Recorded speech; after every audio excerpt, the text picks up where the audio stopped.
Hello, everybody. It's old Uncle Dave here, and we are going to get over with a review that, oh boy, they don't make them this bad anymore, I thought, but no, they do.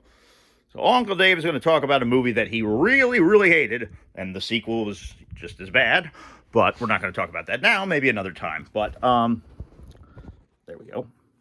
So,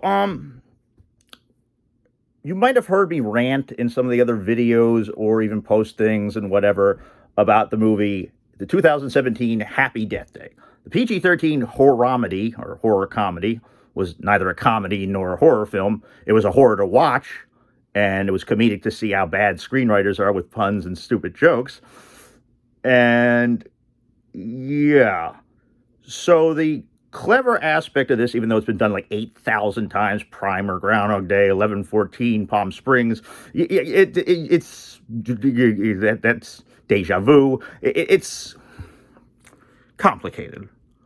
Apparently, there's this obnoxious fucking girl named Tree Gelboom. Yeah, yeah, that's her fucking name, Tree. Yeah, okay. No wonder she doesn't want to speak to her parents on her birthday. So she wakes up in a stranger's bedroom for a one night stand, and she wakes up to the worst fucking ringtone I've ever heard in my life. It's your birthday. Gotta answer the phone. Answer the phone. I was like, whoa, Journey's faithfully, forever yours faithfully on my ringtone is a little bit better of a choice. It happens to be one of my favorite songs, too. But anyway, not to get too sidetracked. So Tree wakes up. His Asian friend just barges in and asks if he hit that hot pussy, and she's right there, so it's embarrassing. She gets up at 9 o'clock sharp. Then she leaves, not really saying she's going to see him again or do anything with him again, even though he seemed like a nice chap and seemed to really like her. She's a sorority whore, though. So, yeah. Equivalent sorority girl, like usually cunt, asshole. Yeah. So she is a real nasty, vile girl and everything. And she passes in the quad. She goes by a heavyset lesbian saying that she wants to stop global warming and petition, so she ignores. And then she goes by a couple making out on the lawn there, and the sprinklers go on. Oh, and this creepy goth guy with sunglasses passes by her and looks at her and stares. Then we have a frat hazing where one guy passes out. We have a Jeep car alarm going off, and then she runs into her ex, who says she's not been returning his texts, and obviously she gets a one-liner in there.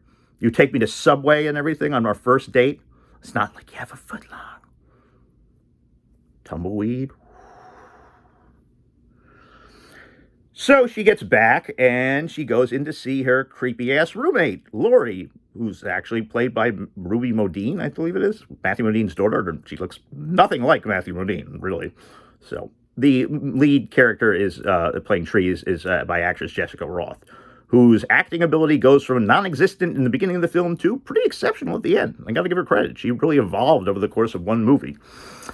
So Lori starts joking with her and telling whatever, but she's not really having it. But then she brings out a cupcake with a candle and says, "Here, Treat, look. You think I'd forget? You think you would keep it from me?" She's like, "Well, how do you know? That's my birthday. I never told you. I tracked your driver's license." When she was like sleeping and you were hovering over her bed with a kitchen knife and a driver's license in the other hand. That's all kinds of fucked up. First of all, you don't go into other people's things. You don't. And second of all, that's just messed up. She's going to just ask when her birthday was. Anyway, she sees that the cupcake has way too many carbs, and it's oh my God, a red velvet cupcake. Oh God, I would throw that shit out too. Those are fucking disgusting, man. Couldn't get a chocolate one, a peanut butter one, like a cheesecake from Cheesecake Factory, a slice of cake from Kroger's or wherever the hell. So she walks out, and they have a little sorority meeting where one of the girls is drinking chocolate milk. Oh my God, the sin of all sins.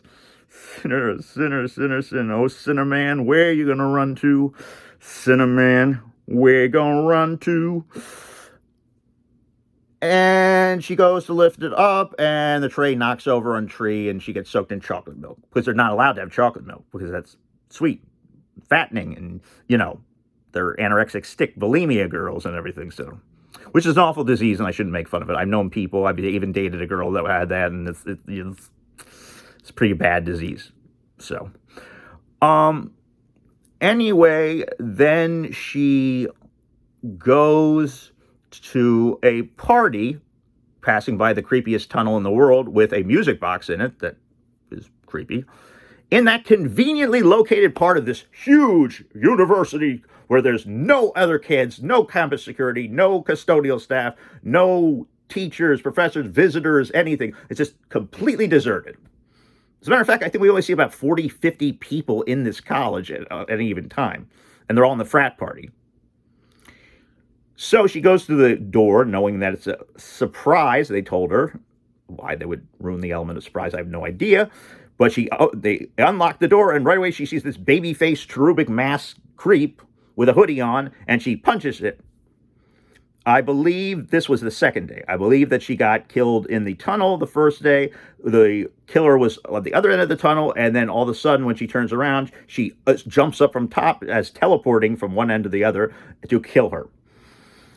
Now, in this thing, she's at the fraternity, and she goes upstairs into one of the fraternity boys' bedroom who wants to tap that ass, and he comes in with that mask and then takes it off, and then all of a sudden somebody comes in, and the music is blaring loud. Somebody else comes in with a mask with a knife and kills him, but she can't see or tell because she has no peripheral vision, and apparently she might be deaf from the loud music. At any rate, this is getting so ridiculous. I will give the movie credit for two things, okay? First of all, this kill. Break bong in half and use shards to impale somebody. It's pretty creative. I've never seen that one before. I've seen a lot of these movies, so. At any rate, she wakes up again feeling a little off. And the theory behind it is when she goes to see the doctor later, she realizes that there's something inside her weakening her every time she relives this day and dies. So then she walks out. She wakes up a little earlier, or wakes up at 9, but she gets out of bed a little earlier and walks right into the exact same thing. The lesbian on the quad, the fraternity guys, the sprinkler couple, the alarm, and the creepy stalker. Oh, and the sunglasses guy. And then another day, she does the same thing, but she's over there later talking to the Asian kid and Carter to try and figure out what to do. And yet she still passes by all these people, even though it's a temporal paradox. That wouldn't happen. She's going later or earlier. She wouldn't run into these people. It's fucking ridiculous. Learn something about continuity, director Bill... What's his name? I forget what his name is, but he's bound to have done some good movies, right? Let's just see on the computer. Executive producers for Paranormal Activity movies, as well as director of Paranormal Activity, the marked ones. Okay, well, I guess I can't blame anybody else why this movie is shit, because he's an incompetent director. Anybody that gets involved with any paranormal activities doesn't know how to direct their way out of a paper bag, or make a movie scary. Just more comedic when all the jump scares come. So yeah, this blatant continuity error, and would change each time too, if there's ripples in the space-time continuum, and if it's a celestial mass that she's traveling through a wormhole where she's reliving the same day over and over again, a la Groundhog Day, it would be different. It wouldn't make sense. It would be like that short story where you could travel through time, but he brings back people and they're like sick and everything and dying. So people that wouldn't have done that because he tries to save the little girl from the serial killer. Yeah. Maybe I should put that into a screenplay eventually. It's not like I don't have family in the industry. Anyway, so Tree goes into the elevator and Laurie's right there because she's a nurse. Well, not a real nurse or a candy striper. She's a RN, I guess, or she's in college and she's wearing scrubs. So, yeah. And she's going up Tree to have an affair with the doctor, the British doctor, because every fucking college campus got to have British, teachers. Why would they not? And a doctor who's teaching a class, not teaching his interns and RNs how to do medicine, or at the hospital teaching people, or at the university medical school teaching people. Okay, well, whatever. That's the least of my worries here. And she says, this is none of my business, but, This is bound to lead to some serious consequences. And she said, right, it isn't any of your business. So, yeah, this girl's really freaking creepy. And I've also kind of noticed one thing, too, that is interesting. If you look at the build on the killer, they don't show you much because it's like a cloak and a hoodie and a mask, but it's someone who's average height if it's a man, someone who's pretty tall if it's a woman. But it's very slender and tapered type and kind of tactile movements, the way some women can move around. So it's a woman.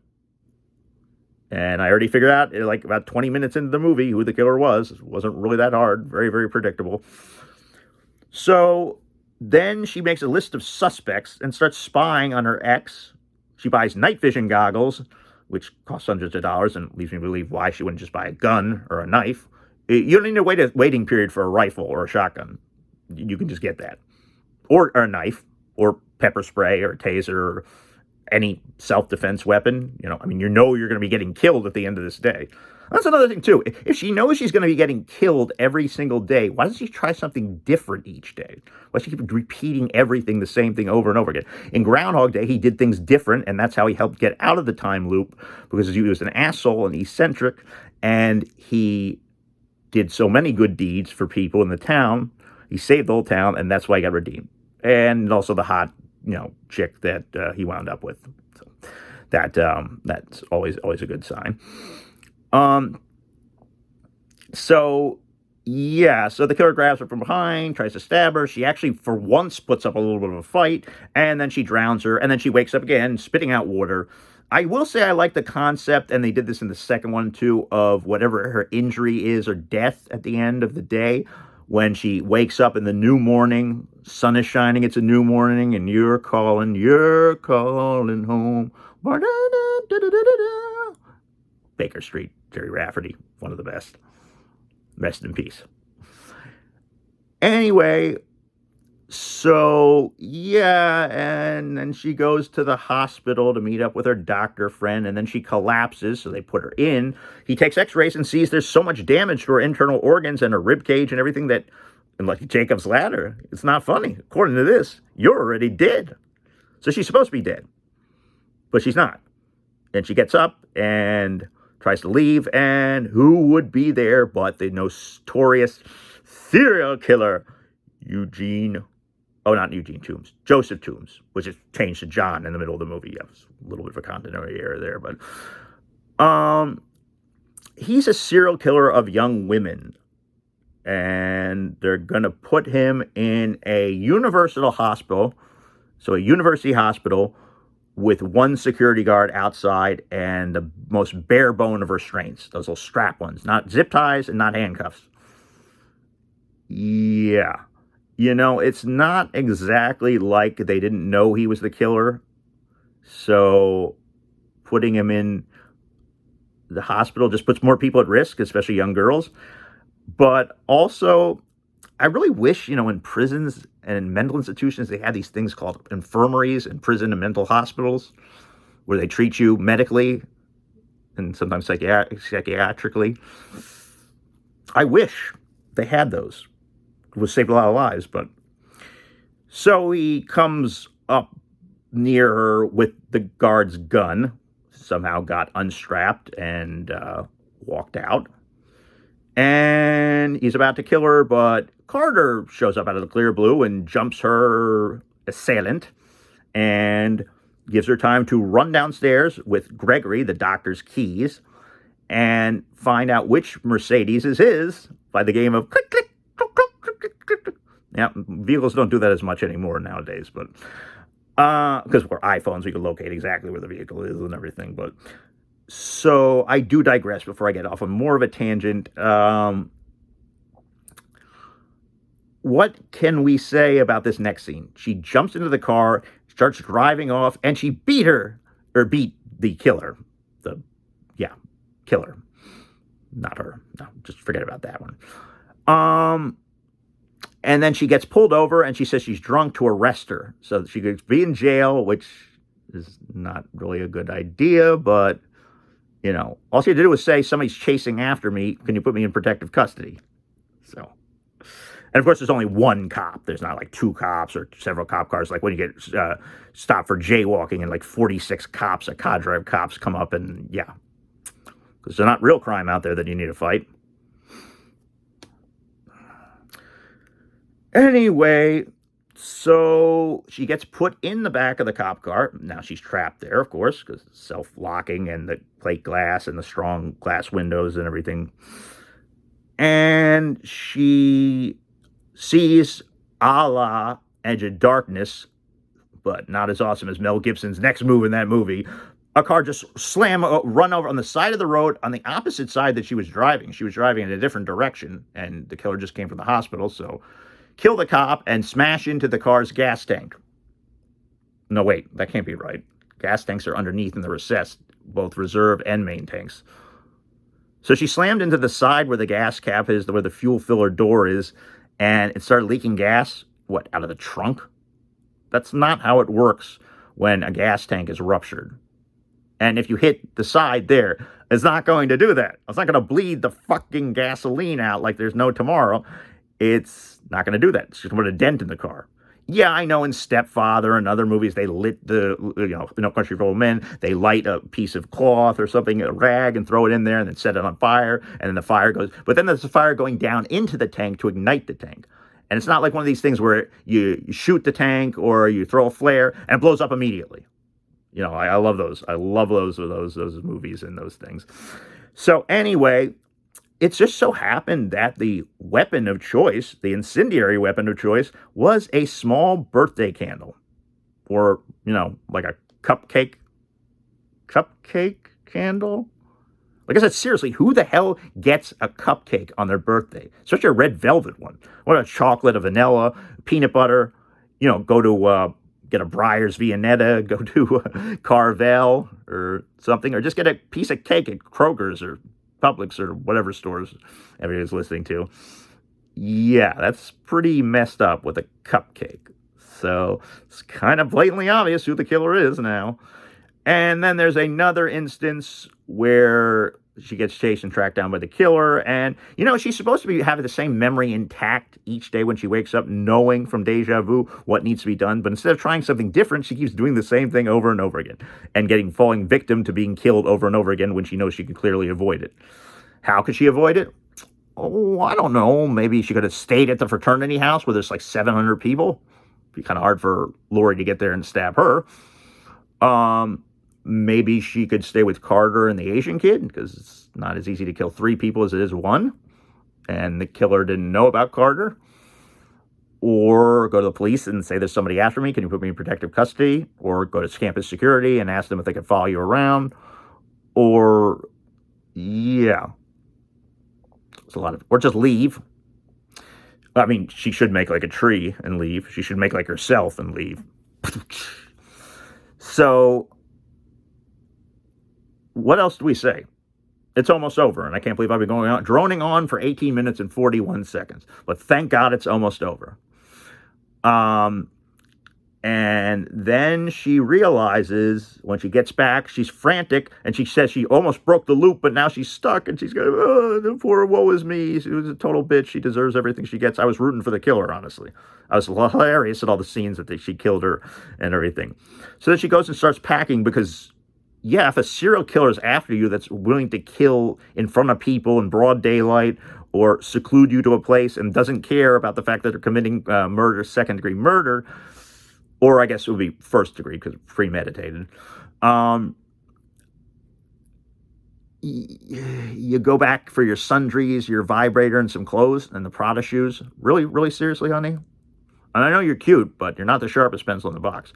You could, take a taxi or an Uber or a Lyft out of there, or take a plane flight to Tahiti, or just have your dad come and pick you up and stay in an area with a lot of people, or go to the police, like I said before, or campus security and stay with them. Anyway, we're like 2 minutes out. Let's get this done. Get this done. Get this done. Get this done. See what I did there? The time loop. Done. So, She realized quickly when she knew that she should that the hope was meant for this brotherhood of man, for whatever it means. She realizes that she ate the cupcake the last night, but never before, so she died in her sleep of poison.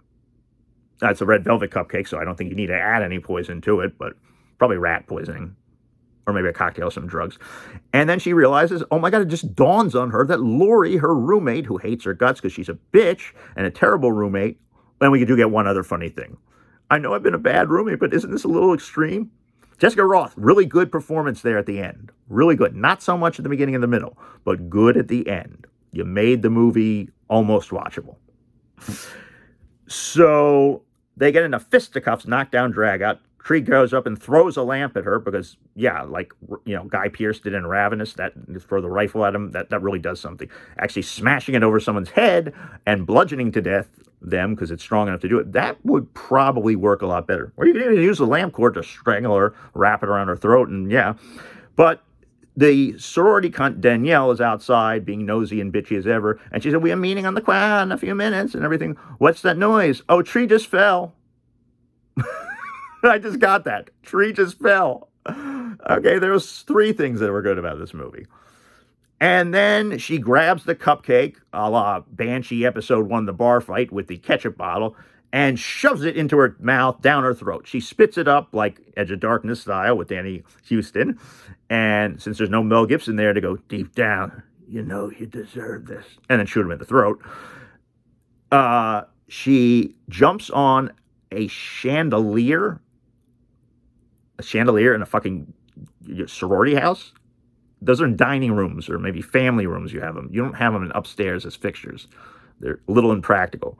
Somehow she's jumped up and caught onto it, and it manages to hold her entire weight, as flimsy as it looks, and pulls a parkour move, kicking her out the window, or kicking her dummy, or mannequin out the window, and she falls about 8 feet and dies instantly. So, yeah. So then she gets back with Carter, and they're so cute together, and they're in a Greasy Spoon diner and everything. Which was another question. The sorority girls are watching their carbs, their sugars, their fats, eating like, anorexic, bulimic girls and stick figures and whatnot, and eating just like veggies and fruits and all that fun stuff. But why is Tree in a Greasy Spoon where they're slinging hash and eating a dirty burger of greasy fries and a Coca-Cola? It's like the Heart Attack special. Okay, I'm not going to make any sense of this movie anymore because it just doesn't frickin' make any sense. So they end it with, it's kind of like Groundhog Day. And she's like, what? What's Groundhog Day? He's like, you don't know Groundhog Day? She's like, no. Yeah, dumbass. She said she didn't know it, so why are you asking her 20 times?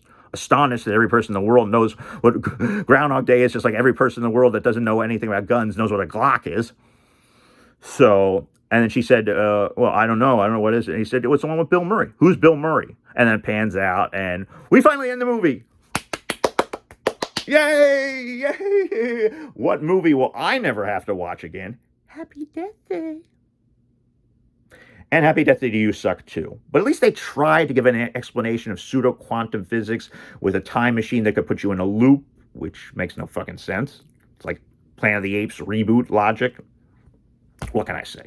Bad screenwriting, bad acting, one-dimensional characters. Tree is the worst bitch in the world. You're not rooting for her. You want her to get killed.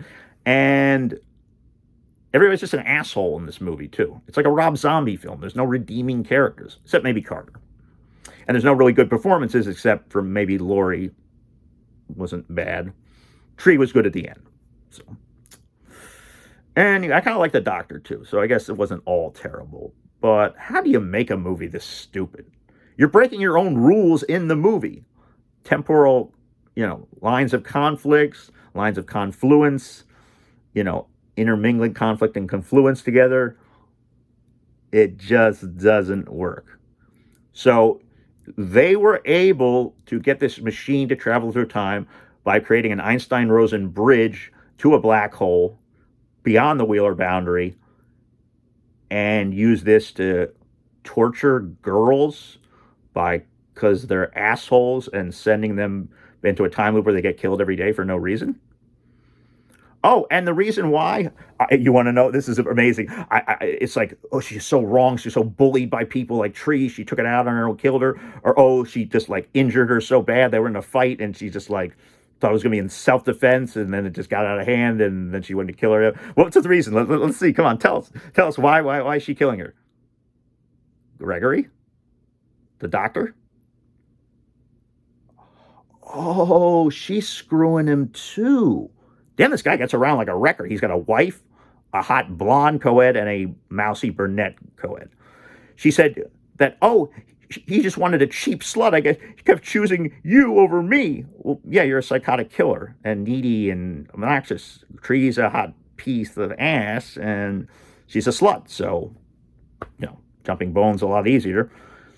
But it seems to me the fact that why does she blame? Yeah, you got a wife too. Why does she blame Tree on this? Shouldn't she be blaming Gregory? I mean, he's the one that's kicking you to the curb, so wouldn't want to kill him. Killing Tree is going to knock her out of the way. She's going to knock her down the tree. Oh, God. Makes no sense. Just like how she was able to walk into a restricted area, the nurse, Lori, without a doctor, a medical director, somebody supervising for rounds, or another head nurse, because that's what they do in the hospital where there's no people, like Halloween 2 Hospital, Haddonfield Memorial. But, so she was able to walk in past the security guard carrying a satchel, not a nurse's cart, with no other nurses or hospital personnel.